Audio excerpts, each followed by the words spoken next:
വീടും സ്ഥലവും പറമ്പും എല്ലാം പോയി കൊച്ചബ്ര. അവിടെ ചെറിയ പള്ളിക്കാരും അന്നപൂർണക്കാരും പോലീസുകാരും ചേർന്ന് എല്ലാവരും കുടി ഒഴിപ്പിച്ചുകൊണ്ടിരിക്കുക. ഇനി ആടേക്കല്ലേ വർത്തനം. മാധവേട്ടൻ പോയതോടെ ഞങ്ങളെ രക്ഷിക്കാൻ ആരും വരില്ലെന്ന് അവർക്ക് നല്ലതുപോലെ അറിയാം. ഞങ്ങളുടെ സങ്കടം ചെന്ന് പറയാ വേറെ സ്ഥലമില്ല കൊച്ചുതബ്ര. സങ്കടപ്പെടണ്ട, സഹായത്തിന് ആരുമില്ല എന്ന തോന്നലും വേണ്ട. അച്ഛനെ പോയിട്ടുള്ളൂ, ഞാനുണ്ട്. ധൈര്യമായിട്ട് പോയിക്കോളൂ, നിങ്ങളെ ആരും ഒന്നും ചെയ്യാൻ പോകുന്നില്ല.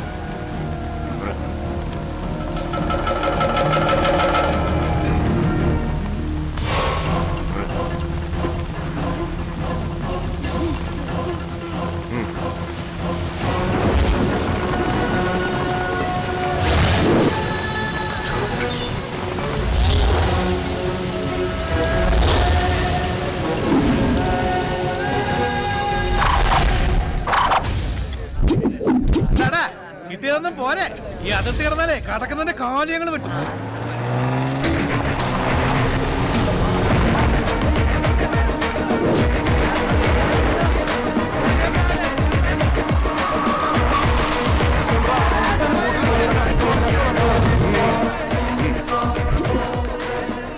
മോനെ, ഇത് മുതിർന്നവരുടെ കളിയാ. ഇതിനിടയ്ക്കറി കളിച്ചാലേ കൂമ്പ് പാടും. വാട്ടും ഞങ്ങള്. ജമാലെ,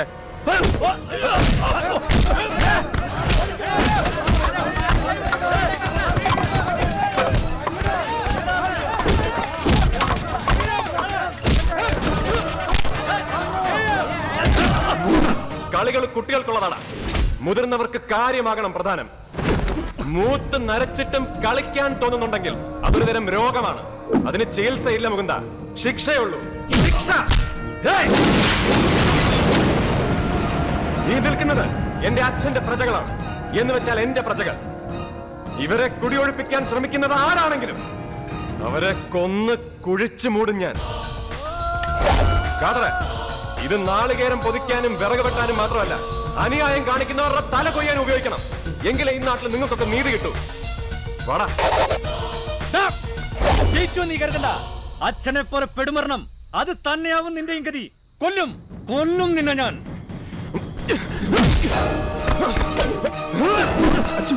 പാടില്ല, ശർമാജി പറഞ്ഞത്.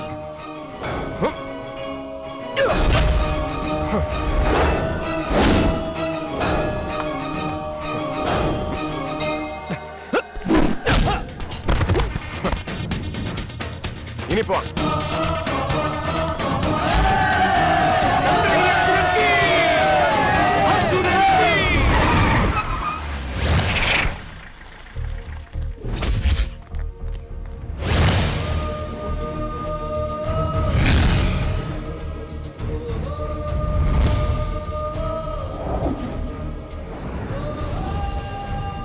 മന്ത്രി കുരുവിള ജോർജിന്റെ കൂടെയുള്ള MLA-മാരാ.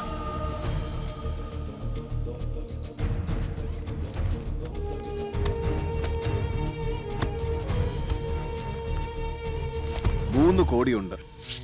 അപ്പോ എല്ലാം പറഞ്ഞ പോലെ നാളെ രാവിലെ സ്പീക്കറെ കാണുന്നു, രാജിക്കത്ത് കൊടുക്കും.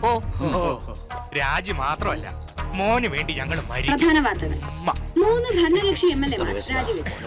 സർക്കാരിന് ഭൂരിപക്ഷം നഷ്ടപ്പെട്ട സാഹചര്യത്തിലാണ് സ്ഥാനമൊഴിയുന്നതെന്ന് മുഖ്യമന്ത്രി പറഞ്ഞു. ഈ സംഭവങ്ങൾക്ക് പിന്നിൽ ഒരു ഗൂഢശക്തിയാണെന്ന് തനിക്കറിയാമെന്ന് ഞങ്ങളുടെ പ്രതിനിധി. രാഷ്ട്രീയമെന്ന പൊറോട്ട് നാടകത്തിലെ കുലംകുത്തി. മുകുന്ദ, എല്ലാം പോയി മുകുന്ദ. മന്ത്രിസ്ഥാനം പോയി, MLA സ്ഥാനം പോയി, എല്ലാം നിങ്ങൾ കാരണം. മുഖ്യമന്ത്രി ആക്കാന്ന് പറഞ്ഞ് മോഹിപ്പിച്ച് അവസാനം പെരുവയിലായപ്പോ സമാധാനായില്ലേ? എല്ലാം എന്റെ തന്നെ തെറ്റാ. മാധവേട്ടന്റെ കൂടെ നിന്നിരുന്നെങ്കിൽ എനിക്ക് ഗതികേട് വരില്ലായിരുന്നു. എന്ത് വെണ്ണീറായിട്ടൊരു മാധവേട്ടൻ. എടാ കുരുവളെ, തന്റെ മന്ത്രിസ്ഥാനം കണ്ടിട്ടല്ല ഞങ്ങൾ ഈ കടവിലെ തോണി ഇറക്കിയത്. സർക്കാർ പോയാ ഞങ്ങൾക്ക് ഇതാ. അച്ഛനൊരു ആനക്കൊമ്പ് വേണ്ടി വന്നു, മകനാവുമ്പോ ഒരു മാങ്കൊമ്പ് തന്നെ ധാരാളം എന്നും പറഞ്ഞ അങ്ങോട്ട് ചെല്ല്. മാധവനല്ല അർജുനൻ, അവൻ കൊത്തുന്നത് മർമ്മത്താ. ആദ്യ SP വെട്രിവേൽ, ഇപ്പൊ ഞാൻ. അടുത്ത ഊഴം നിങ്ങളുടെയാ. മാധവനെ കൊന്ന് നിങ്ങളെ അവൻ വെറുതെ വിടുമെന്ന് വിചാരിക്കുന്നുണ്ടാ? അവൻ എന്ത് ചെയ്യും? കൊല്ലു. ഇതുപോലൊരു പിടിപിടിച്ച തീരാവുന്നതേ ഉള്ളൂ അവനും. നടക്കുന്ന കാര്യം വല്ലതും പറയണ്ടേ ചേട്ടാ? നിനക്കെന്താ ഇവിടെ ഒരു വിവരം പറഞ്ഞറിയിക്കാൻ വേണ്ടി വന്നതാ. തന്തയും തള്ളയും ആരെന്നറിയാത്ത എത്തിമായ ചെറുക്കന് കോലോത്ത അടുക്കളയിൽ നിന്ന് 4 നേരം ഭക്ഷണവും കിടക്കാൻ ഒരു ഇടവും തന്ന അന്നു തൊട്ട് തുടങ്ങിയതാ ജമാലും ചന്ദ്രഗിരിയുമായിട്ടുള്ള ബന്ധം. നിന്നെ ഒന്നും ഒറ്റയടിക്ക് തീർക്കാൻ അറിഞ്ഞൂടാത്തോണ്ടല്ല, അത് പാടില്ല എന്ന് പ്രത്യേകം പറഞ്ഞേൽപ്പിച്ചിട്ടുണ്ട് ചന്ദ്രഗിരി കോലോത്തെ ഇളമുറ തമ്പുരാൻ അർജുൻ.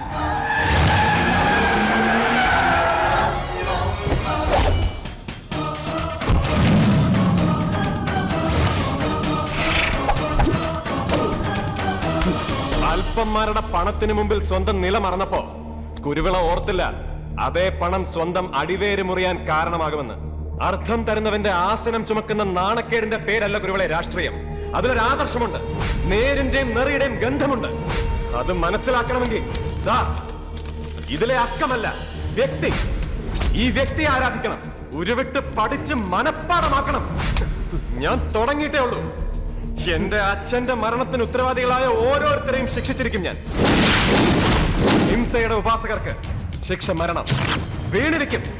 എനിക്ക് അച്ഛനില്ലാതാക്കിയ തലകൾ ഓരോന്നോരോന്നായി. പ്രതികാരം ഇനി എനിക്ക് വ്രതമാണോ?